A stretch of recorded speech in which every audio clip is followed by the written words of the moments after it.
What is up? GoodMicWork back at you as promised with episode 435. I changed up my schedule a little bit this week. I have already been up here to give you a Raw review. I did that late on Monday night. Full review of Monday Night Raw. Gave my thoughts on the whole Bray Wyatt and JoJo debacle and also some opinions on the NBA Finals. So if you have not yet heard episode 434, click the link in the top right hand corner. It'll take you right over to that video. As always, please subscribe my channel if you've not yet already. If you enjoyed this video, please give it a like. I'm very into likes lately, so I would appreciate it if you help me out. Follow me on Twitter at GoodMicWork. I usually live tweet during Monday Night Raw, occasional SmackDowns, and just about every WWE pay-per-view. I also have a Facebook page. Please give that a like. I'm approaching 2,000 likes on that fan page, so it would be really cool if you guys have not yet liked my Facebook page. If you could do that, it would be awesome. And of course, visit my website, GoodMicWorkCommentaries.com, where this commentary is also available in podcast form. You can download it right over there, or look for me on iTunes or Stitcher Radio. I imagine this is going to be kind of a quick commentary. I got into all the juicy stuff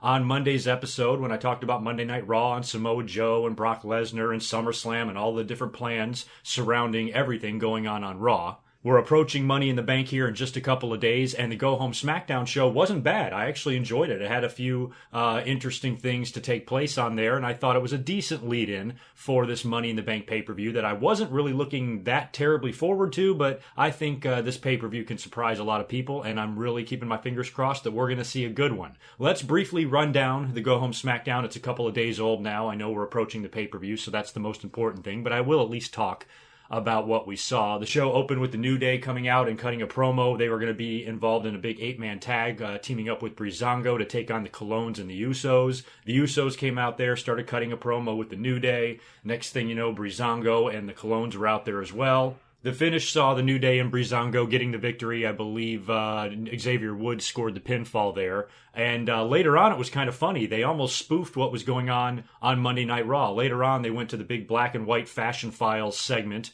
with Breezango, and they show Tyler Breeze attacked, laid out in their office. Fandango finds him, and he's like, "What happened? What happened?" He goes, "I was attacked by two greasy motherfuckers." And he says, "Describe them." And Tyler Breeze starts describing them, and Fandango's writing down on the sketch pad there to reveal two stick figures. And Tyler Breeze looks at him and says, "That's them. That's who attacked me." So I'm kind of guessing this is the Colognes. If I had to guess, I don't think this is going to be too big of a mystery. And as a matter of fact, when I look at the Money in the Bank card so far, there's only 5 matches announced on WWE.com. So we've got a couple of pre-show matches, I'm sure, and maybe one more main card match to be added here in the next 48 hours, I'm guessing. So I wouldn't be surprised at all if we get Breezango versus the Colognes either on the kickoff or the main card. We had an interesting backstage segment with Mojo Rawley. He's being interviewed, and he's interrupted by the recently cleared to wrestle Zack Ryder. Taps him on the shoulder, says he's ready to come back, reform the Hype Bros, and everybody's happy. They give each other a big hug and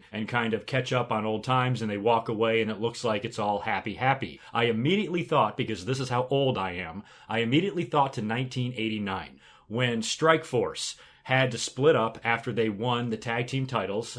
They formed an alliance, I think in late 88, beat the Hart Foundation for the belts. Or I'm sorry, late 87, and beat the Hart Foundation for the belts, wound up dropping the belts to Demolition at WrestleMania 4, and then Martel suffered an injury, a neck injury, and he was out for a long time. And then prior to WrestleMania 5 in 1989, he comes back and reforms Strikeforce with Tito Santana. And I called it, even at my young age, I called it. As a matter of fact, I'll never forget this story. I think I've told this story before on Q&As in the past. And that is, my family sometimes would watch a lot of those old WrestleManias. My parents would order it on pay-per-view. We would have some neighbors over. It was a very different time back then. And I would always make sure to have a tape in the VCR so I could tape it. And it was just usually a fun Sunday afternoon activity, because back then, the pay-per-views aired in the afternoon, like 4 o'clock, not at night like they do now. And so I remember being upstairs, and I was working on a school project on a typewriter. And I decided to take a break from my school project to type out my WrestleMania 5 predictions. And as I was typing them out, one of the matches on the card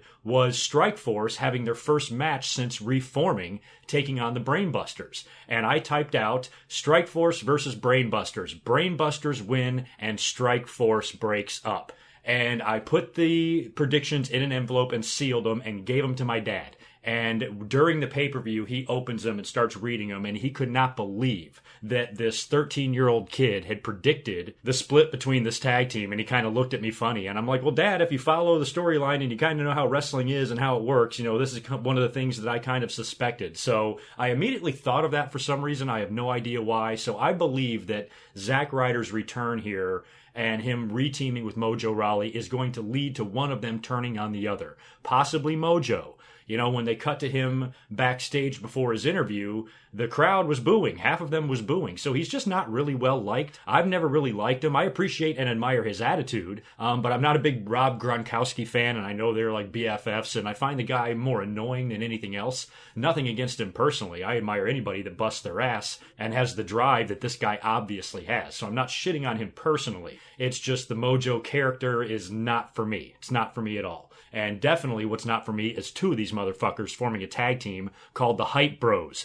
So if it's up to me, I want to see them turn. I want to see the team maybe reform, have a couple of matches. Maybe Mojo gets annoyed. He was the winner of the Andre the Giant Battle Royal. He almost had a chance to enter the Money in the Bank, and maybe he feels Zack Ryder is holding him down, holding him back. He could be going on to bigger things if he didn't have to carry on this stupid tag team with Zack Ryder. So maybe he turns and attacks and beats the hell out of Ryder and kicks him to the curb and starts a heel run as a singles. And we could also get that from Zack Ryder. Maybe Zack Ryder holds a grudge. I don't even remember how Zack got injured, but maybe he holds a grudge against Mojo and he's setting him up here and Zack Ryder is the one to turn heel. But whatever the outcome is, because it's been going on for well over 30 years, is that I can kind of smell this tag team breaking up. So wow, I spent a lot more time talking about Zack Ryder and Mojo Rawley than I intended, but I thought that might be a fun little story for you. We also had Naomi taking on Tamina. Naomi beat her with a split-legged moonsault, and Lana was out there during the match at ringside. And after the match, she gets into the ring and attacks Naomi from behind and then hits her with a pretty decent-looking wrestling move. It was like, it looked like it started off in like a half hammerlock, like a hammerlock suplex, basically. And then she lifted her up and hit her with kind of like a spinebuster powerbomb. So it was 1/4 hammerlock, 1/4 suplex, 1/4 spinebuster, 1/4 powerbomb. There's probably a name for this move. I just don't know what the fuck it is.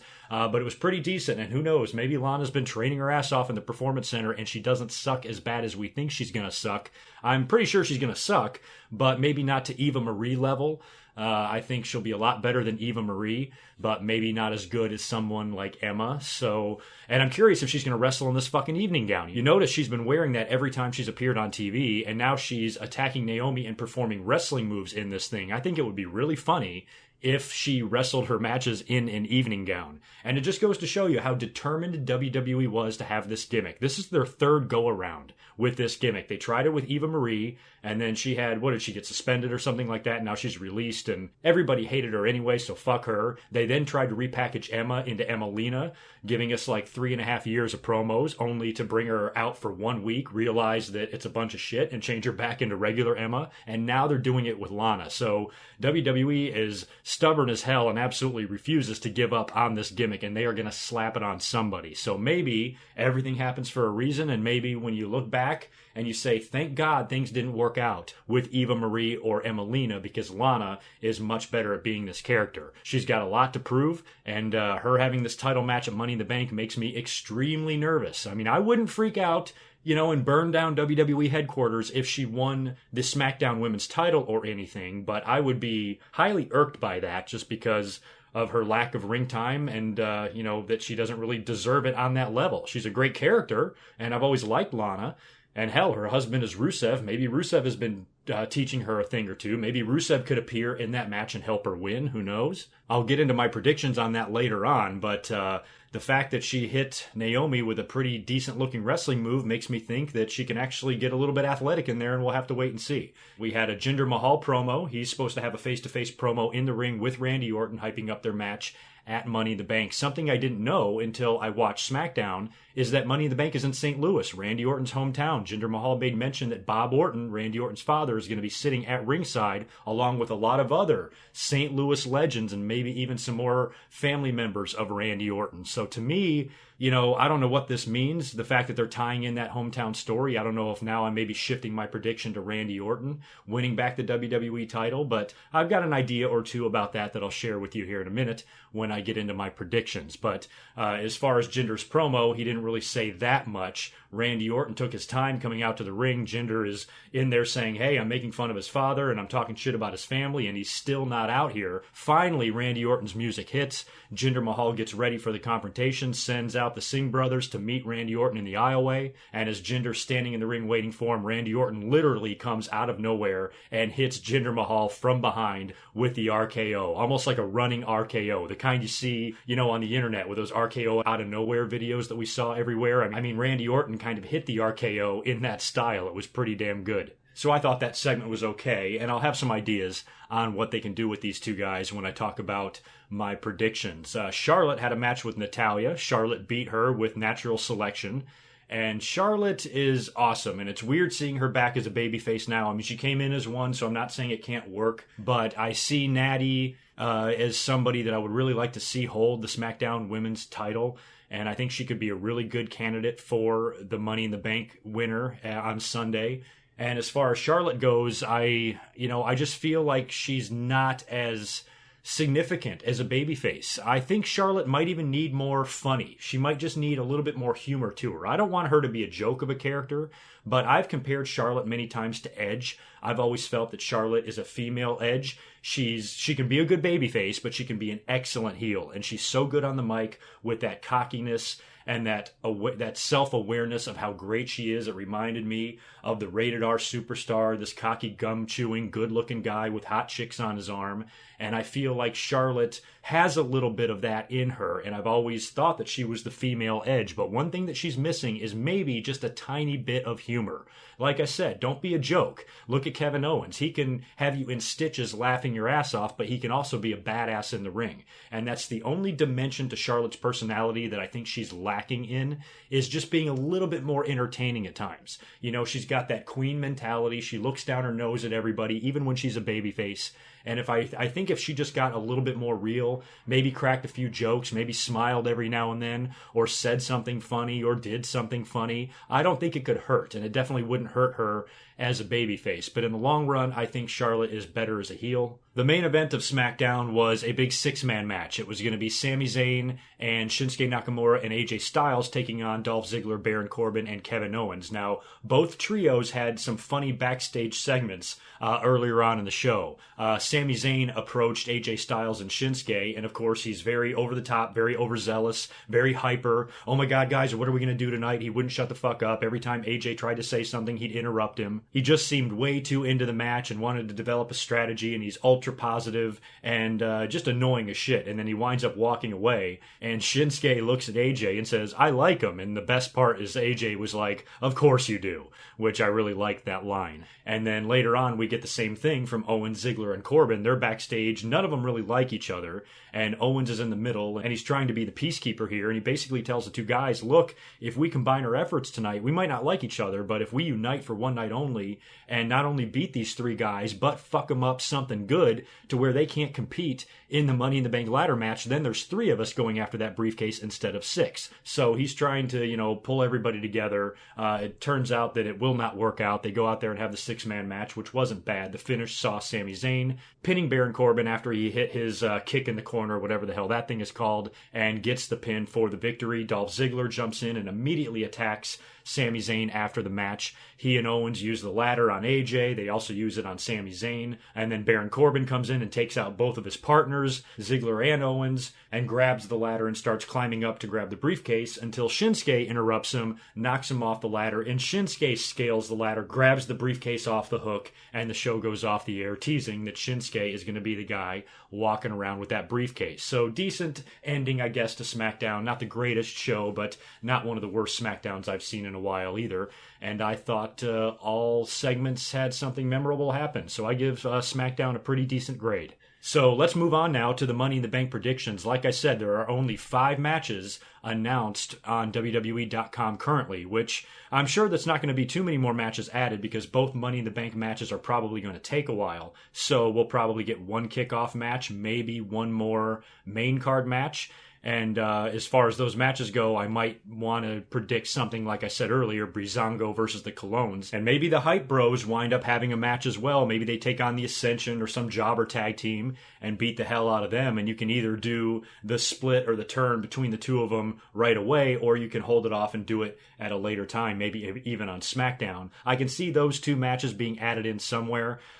So if they do happen, I'll probably pick Hype Brothers to win, and I'll probably pick Breezango to beat the Colognes. But, who cares about those matches? They're unannounced, and they might not even happen. So as far as the main card goes, we've got the New Day taking on the Usos for the tag team title. Now, I had originally picked the Usos in this. In my mind, I was thinking the Usos need to hang on to the tag team titles for as long as possible. I love them as a tag team. But based on some of my other predictions for this pay-per-view, I got some heels winning in this thing. So I think I'm going to change my prediction and actually say that the New Day is going to take the belts off of the Usos. And they will probably continue their feud beyond this. And Usos will get a rematch. Maybe they'll even win them back. I think if the New Day wins the titles on SmackDown, they are not going to break Demolition's record again, or anything like that. So you could have a couple of hot potato tag team title switches here if the WWE chose to do that. But I'm going against my gut. My gut still says the Usos. I'm actually rooting for the Usos. I had made mention in a previous commentary that I feel that it's too early for the New Day. They just got there. You got plenty of time to put the belts on them. But a lot of times WWE doesn't follow logic. And so I'm going to pick the New Day to win the tag team titles. Lana versus Naomi.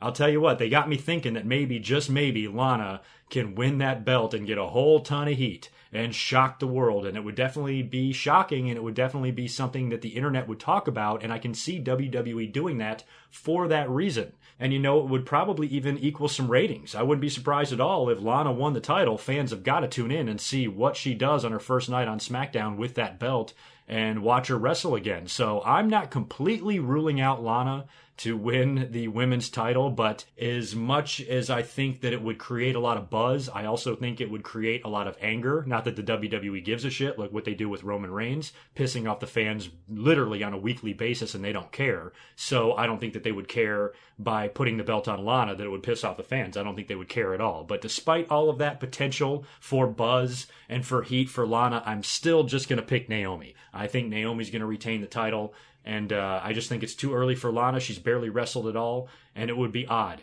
if she were to win the women's title on her first outing and her first singles match with this new gimmick. The women, of course, are having their first ever Money in the Bank ladder match. Everybody's in this thing. I think you got Tamina, you got Carmella, you got Natalya, you've got Charlotte, you've got Becky Lynch, and I forget who else. That might be everybody, who knows. But at the end of the day, I picked this person a long time ago. I picked this person before the Money in the Bank match was even announced. And so I think I'm going to stick with her, even though a lot of people might not agree. But I'm going to go with Natalya. I just think Natalya, she's a heel.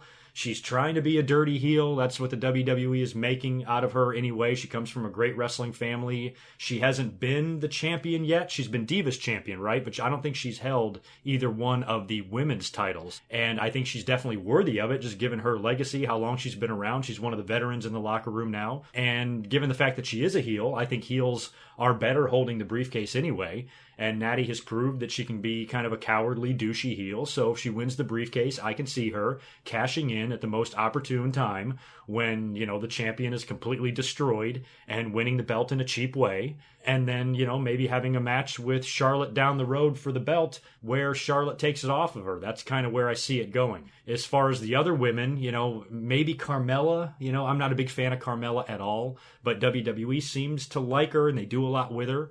And so maybe they want to put her on the map, so I could definitely see her winning it too. But at the end of the day, just because I picked her so long ago, I just want to stay true to that. And so I'm going to pick Natalya, even though I could very well be wrong. I'll talk about the WWE title match before I talk about the men's Money in the Bank match. We've got Jinder Mahal versus Randy Orton.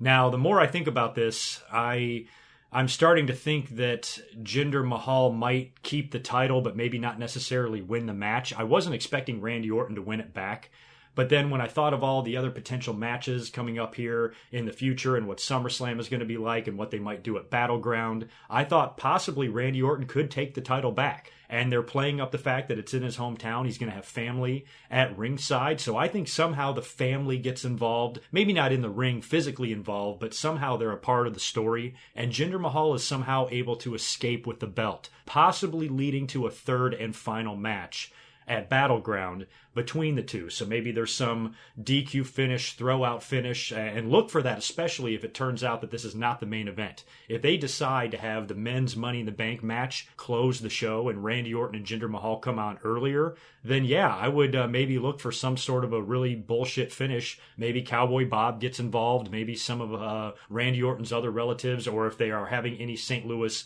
legends there. I mean, hell, they might even...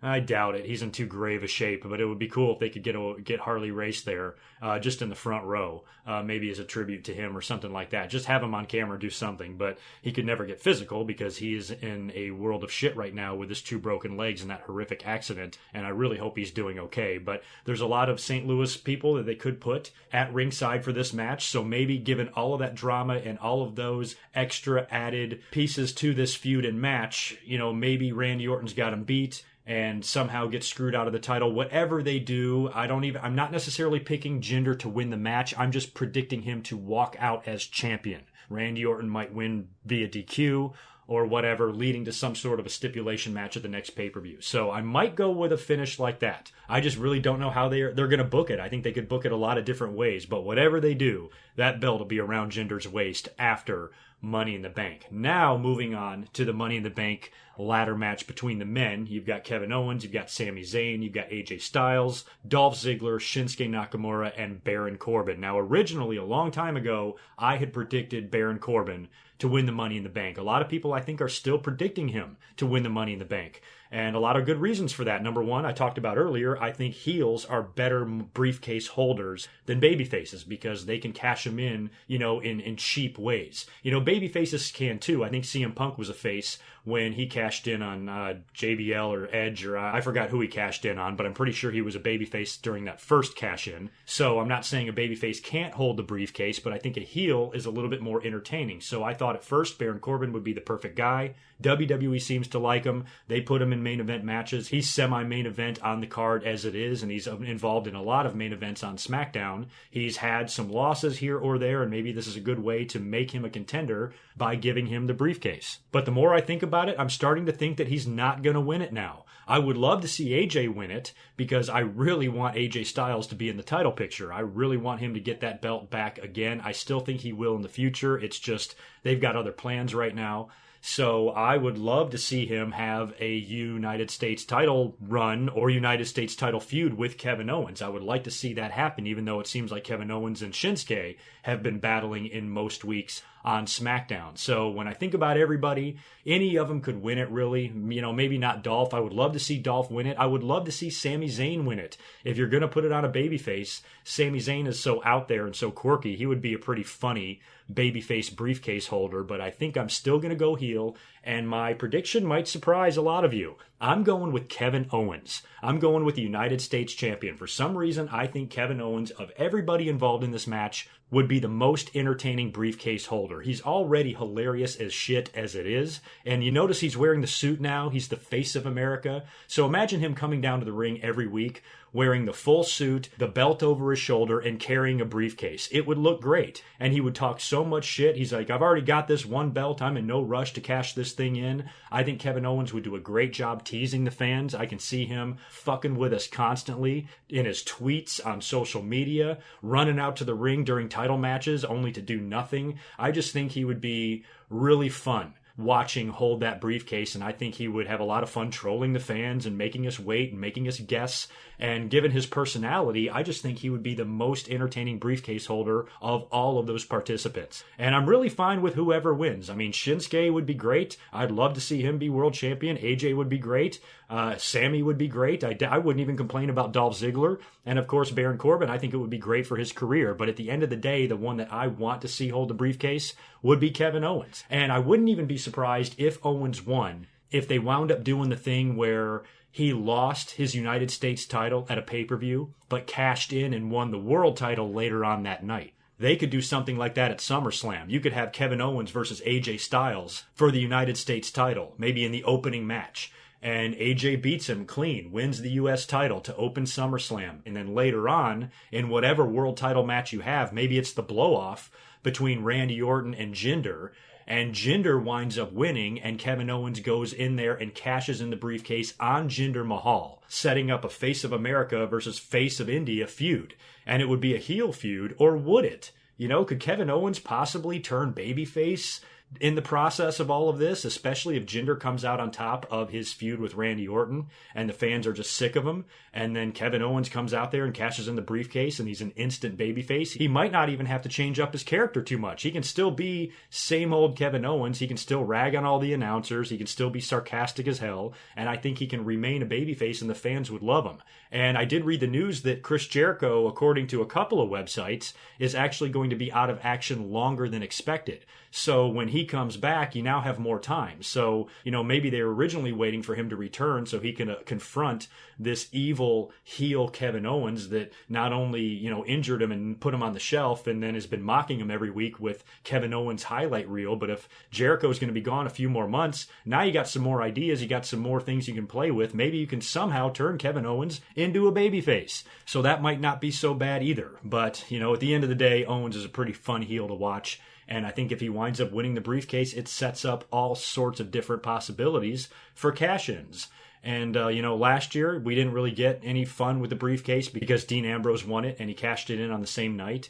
You know, this year with Kevin Owens, he could hold on to it and cash it in at SummerSlam or maybe even Survivor Series. I think Sheamus held it until Survivor Series when he cashed in on Roman a couple of years ago. So Kevin Owens will be pretty entertaining with that briefcase if he does in fact win it. And that's who I'm predicting. So I'm going to go out on a limb. I don't think a lot of people are predicting Owens because he's already champion and a lot of people might not have him at the top of their list. He might just be in the back of their mind, but I'm going to go ahead and predict him. I say he wins it and hopefully wins it in extremely entertaining fashion. And I hope Money in the Bank is a good show on Sunday. As far as I know, I do have plans to be here all night on Sunday. It is Father's Day. I'll be doing all my Father's Day crap with my dad earlier on in the day, so I'll be available to watch the pay-per-view most likely. There's like a 98% chance I'll be here, but just in case, I'll throw out that 2% margin of error there. So please join me on Twitter at GoodMicWork, and I'll live tweet with you guys throughout the show. So I'm going to go ahead and get out of here. Go ahead and leave me all your Money in the Bank predictions down below, which matches you agree and disagree with me on, and any other ideas you might have for the Money in the Bank pay-per-view and Battleground and SummerSlam and where you see all of these angles going. So anyway, I will talk to you guys Sunday night after the pay-per-view. I'll be up a few hours after the show goes off the air with my results and reaction video. So I will talk to you in just a couple of days. Until next time, peace.